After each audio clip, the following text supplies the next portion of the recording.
Hello again, everyone, and thank you for joining us for this Sunday's edition of Alaska Weather. I'm Dave Percy, meteorologist with the National Weather Service. I'll be hosting tonight's show again. Up first, we've got hazardous weather graphic and a few shaded areas here colored in. The yellow area here for the lower and mid-Yukon River Valley, that's a winter weather advisory that's out until noon Monday here for that area, and gusty winds and some blowing snow, and possible mixed precipitation will continue until about, with the gusty winds, until about noontime tomorrow. Could end earlier, but that's as long as it's out for now. Another winter weather advisory up here over the Northeast Brooks Range and portion of the North Slope, that's out until midnight tonight, for winds gusting 40 to 45 miles an hour, reducing visibilities and blowing snow down to around half a mile at times. And got the same pattern out here on the mostly the western Arctic coast. That's where definitely the winds are the strongest today. And we've got this winter storm warning out until 9 p.m. tonight here for the north coast of the Seward Peninsula and the Noatak Valley area from Kotzebue all the way up to Cape Lisburne. Very strong winds today with blowing with snow and blow, and that reduced visibility to near zero at times. And some of that's worked up to the Point Lay area. They're seeing gusts, or all the way actually up to Wainwright, gusts 35 there to as high as 45 miles an hour or so at Point Lay, and that's creating blowing snow conditions. That's not reducing the visibilities as much as in the warning area. And now we have a winter storm watch out for St. Lawrence Island and the Bering Strait coast, as well as the south coast there, Nome over toward Golovin. That's out for tomorrow into tomorrow night. And another storm rolling up the Bering Sea. Could see winds gusting 40 miles per hour or greater, and with anywhere from, I think they had in there 6 to 10 inches of new snow possible. With that, that'd create again, reduced visibilities along with the snow. But that's just a possibility. It may be a little too warm for that to happen. And for the satellite imagery today, you can see this front kind of pivoting and pushing or getting shoved northeastward there in the stronger wind flow here into the northwest interior. Very strong winds up there today, with Cape Lisburne having a peak gust this afternoon of 84 miles per hour, and Point Lay gusting about 45, and about 55 miles an hour at Point Hope. And you can see the back edge of that, or the front, right on the northwest coast there near Point Lay. And that's when they had their strongest wind gusts, was just last hour there at Cape Lisburne of 84 miles an hour. Otherwise, behind the front, some breaks. Really not a lot of precipitation with this thing, really weakening as it pushes in, and it's hardly moving eastward down in this portion at all.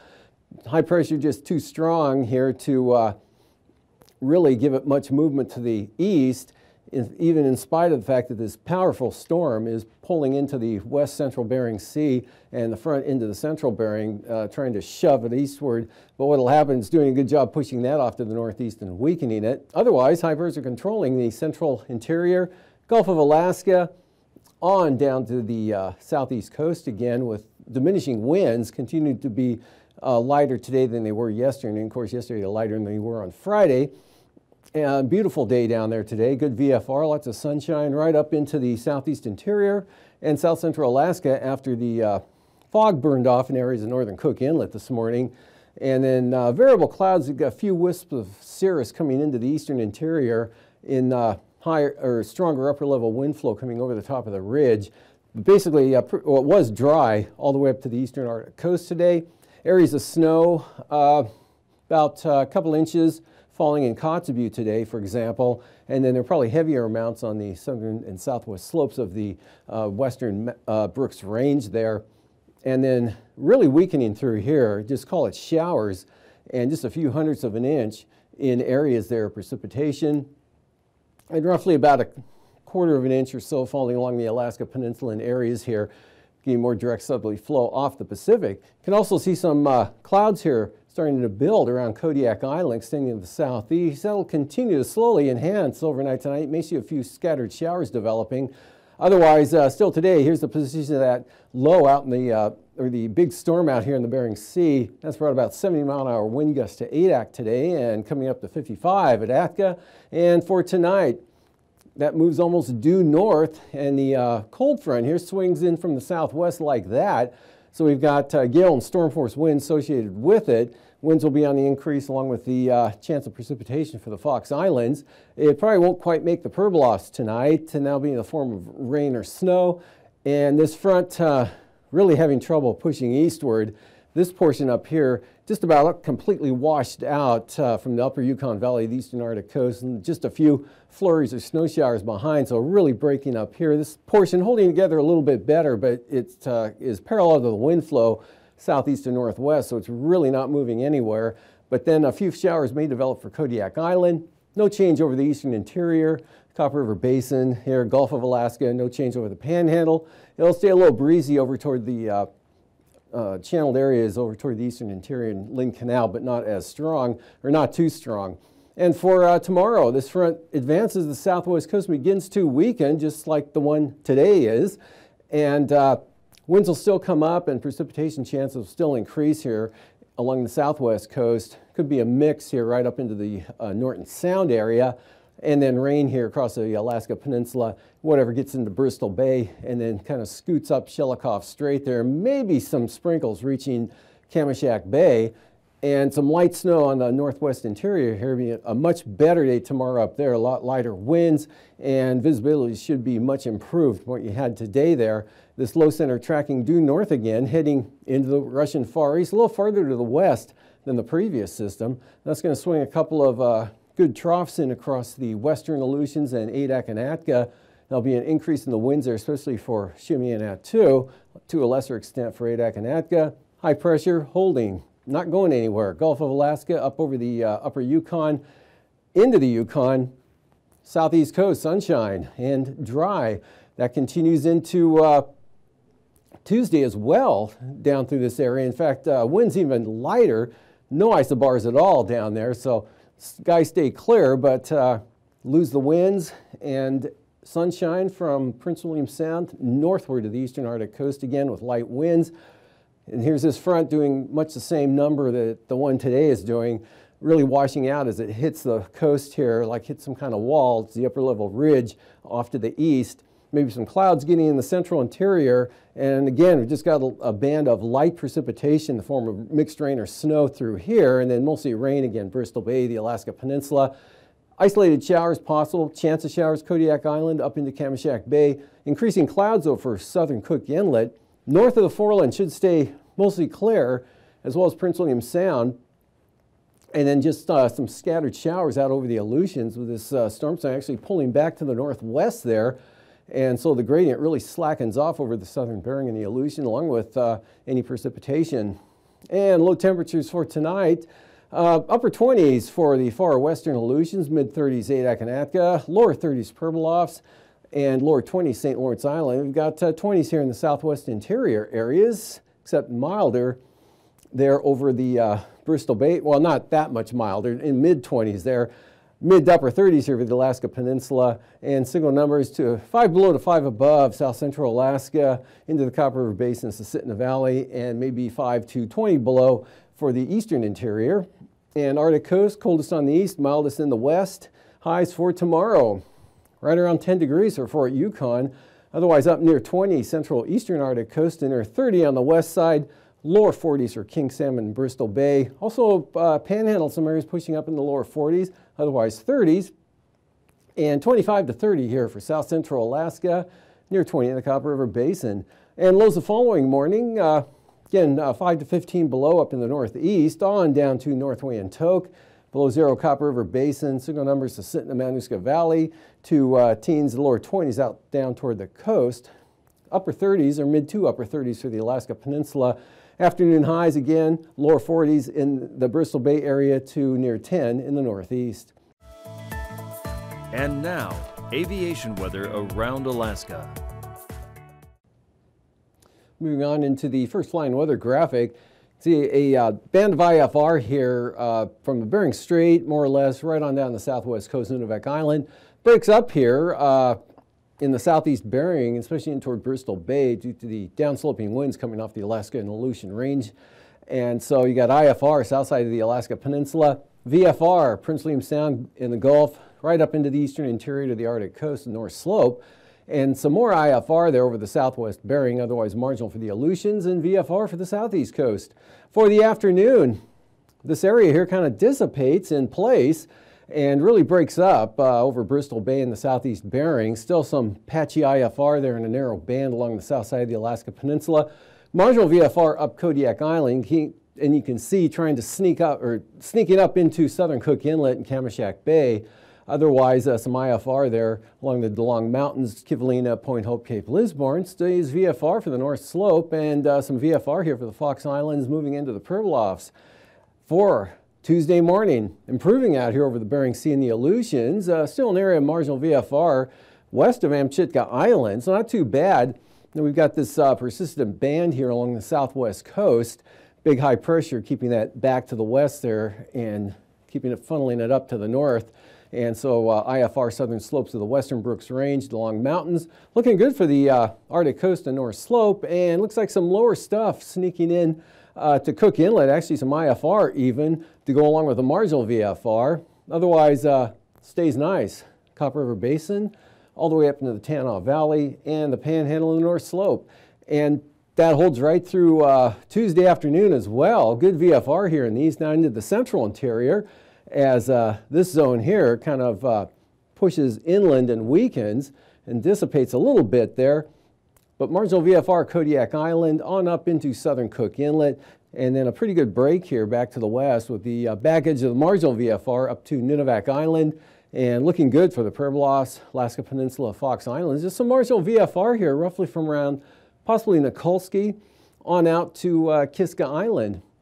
For passes, Anatuvik and Atigan, starting out marginal and then becoming, or I'm sorry, starting out VFR and then becoming marginal VFR, some moisture streams northeastward there into the area, and staying VFR though for Lake Clark and Merrill, as well as windy, and VFR continues for Isabel as well.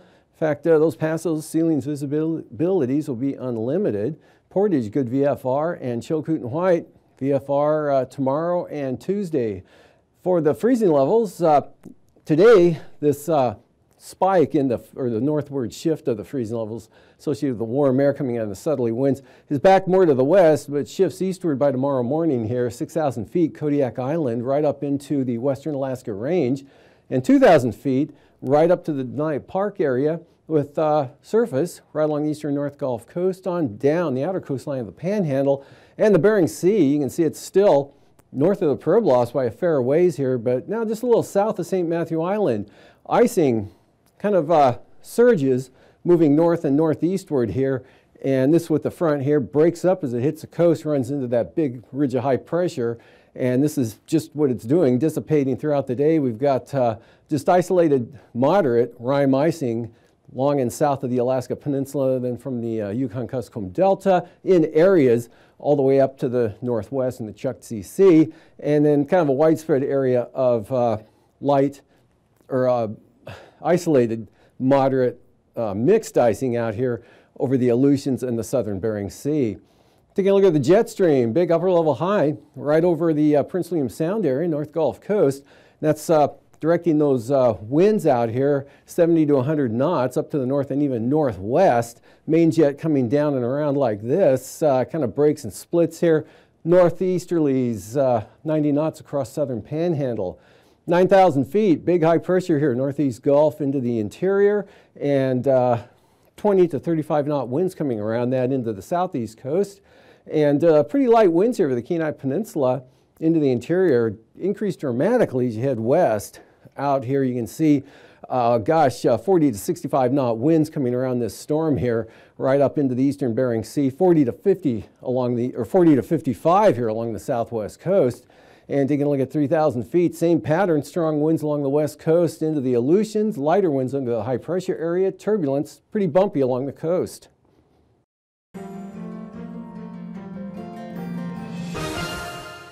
Welcome back to another edition of Alaska Weather Facts. I'm meteorologist Dave Snider, and joining me once again is Eric Stevens from GINA, the Geographic Information Network of Alaska, based up at the University of Alaska Fairbanks. Eric, welcome back to the program. Hey, I'm glad to be here. And once again, you brought some wonderful satellite pictures to show us and do a little show and tell about.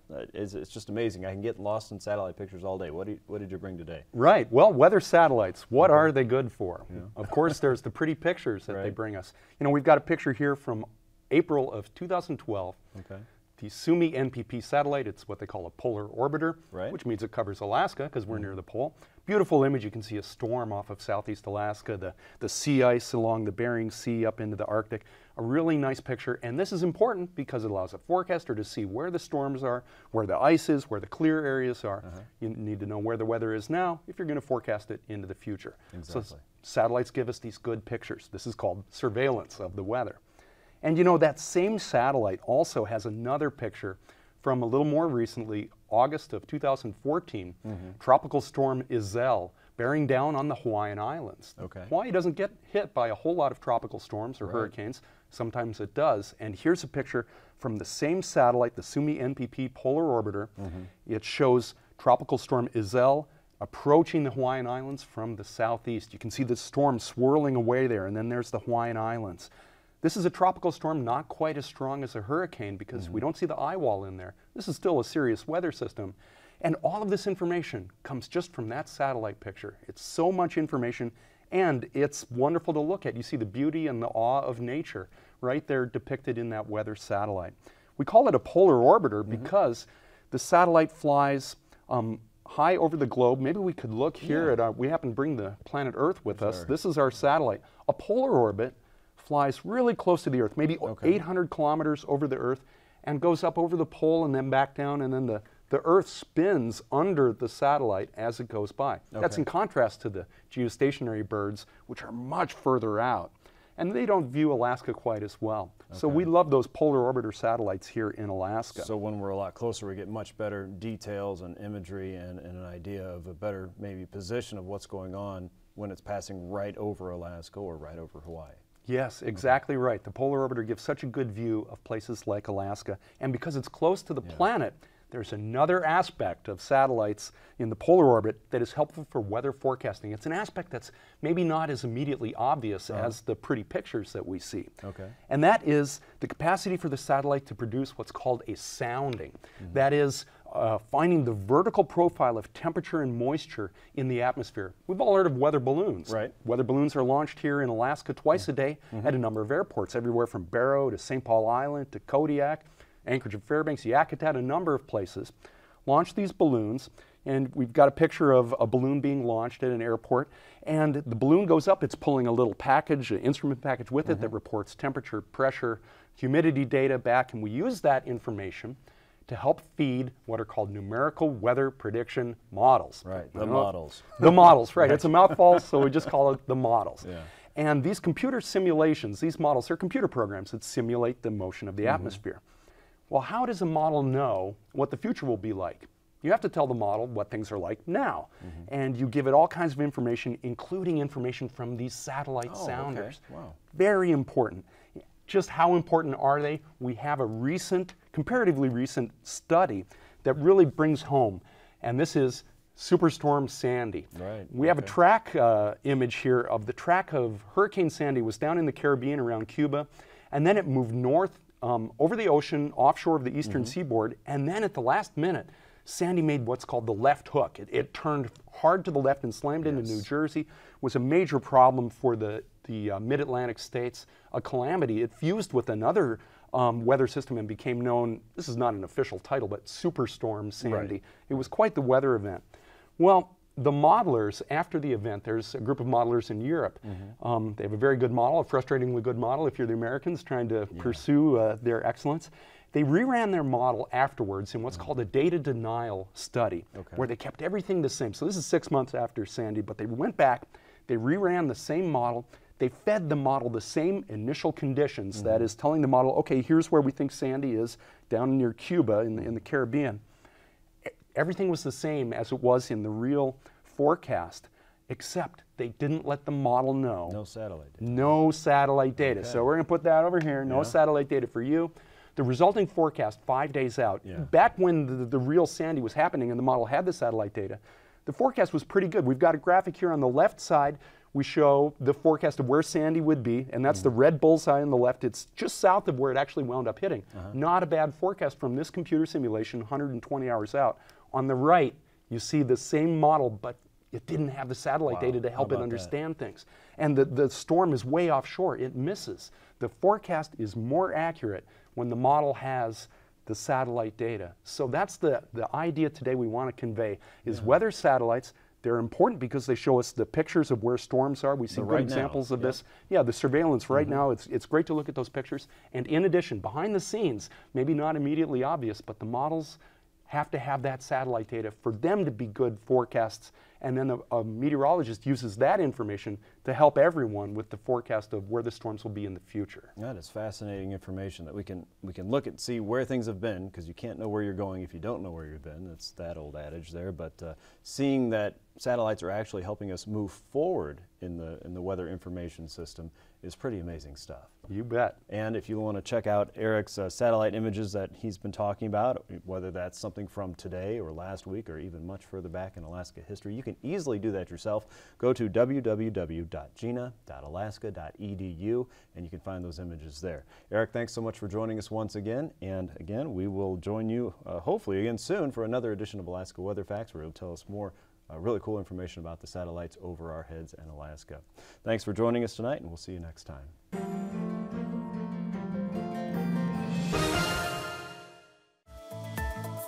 And now, marine weather around Alaska. Welcome back. Sea ice today still pulling northward here. Pulled it back a fair amount in some areas here. You can see this south edge now almost to St. Lawrence Island, and continuing to diminish along the southwest coast here, and pulling away on the north side of St. Lawrence Island, as well as along the Yukon Delta coast there and southern Norton Sound. And that's going to continue for the next several days. Northeast winds 15 knots tomorrow here along the southeast coast, and north to northwest 10 to 15. Up to the north, still carrying small craft advisories there in Lynn Canal tomorrow for north 25. And 35-knot gusts for Stevens Passage, otherwise sustained around 20, 4-foot seas, light 15-knot winds for Clarence Strait. Even lighter on Tuesday for both Clarence Strait and the central and side waters, variable 10 knots, seas 2 feet, winds now just north of 20 for Lynn Canal, northern Lynn Canal, northeast 10 to 15 on the south coast and northwest at 10 on the north coast. Prince William Sound, west at 10 tomorrow. Same thing here for the western North Gulf Coast. Northwest 15, but gust to 30 here for the eastern North Gulf Coast, south 15. The Barrens, east 20, Kamishak Bay. Northeast 20 there for Southern Cook Inlet, and 10 knots to the north. And then for Tuesday, still northeast 10 here for the northern inlet, and about 15 now south of the Forelands, turning east at 15 into Kamishak Bay. South 15 for the Barren Islands, and then we just got variable 10 here for the North Gulf Coast and Prince William Sound, light winds and seas of 2 to 4 feet. For Kodiak Island, southeast 15 to 20, seas 9 feet in the Pacific side. And then from Sitkinak to Cape Sarachev, southeast 30 knots, 12 to 13 foot seas here, southeast 30 on the Bering Sea side with 8-foot seas, and gales up to 35 knots, minimum gales for Bristol Bay. Outlook for Tuesday, that falls under the threshold there, becomes a small craft advisory for Bristol Bay, but still pretty stiff, 30-knot wind, south 25 for the peninsula, southeast 25 on up towards Sitkinak, and then 15-knot winds are in store for Kodiak. Out over the Aleutians, storm warnings tomorrow here in the western areas from west of Adak all the way out to Shimianat 2, 50 to 55 knot winds, seas 30 to 35 feet.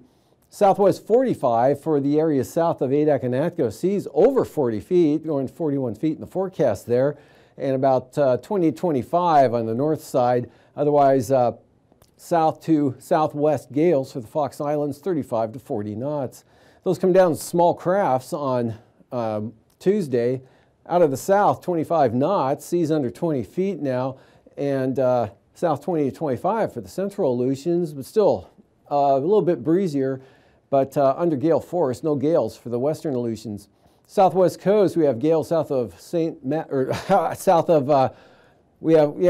of St. Lawrence Island. It's also south of Nunivak Island, southeast 35, southeast 30 here, northern Bering Sea into St. Lawrence Island, and then 45 knots for St. Matthew Island, southeast 40 for the Pribilofs.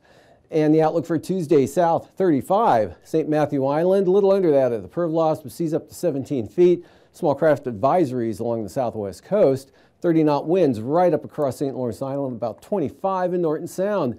Eastern Beaufort Sea coast, we've got west-southwest 20 to 25, and then gales for the central coast all the way down to Cape Beaufort here, southwest 35, and then brisk wind advisories from Cape Beaufort all the way to Wales.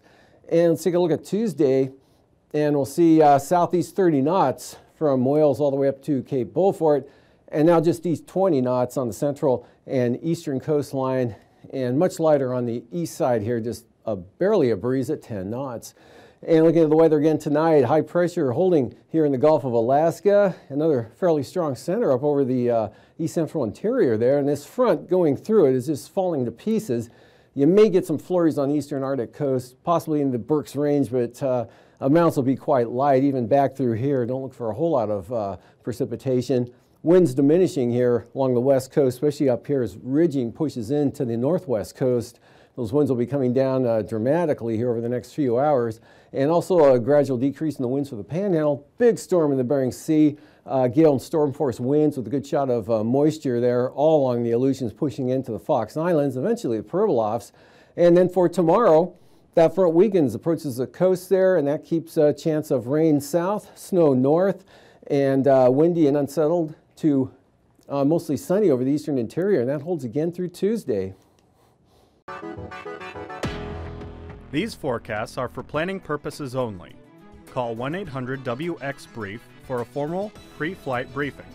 Always file a flight plan before you go flying. The U.S. Coast Guard Auxiliary urges you to leave a float plan with a friend or the harbor master before you go boating.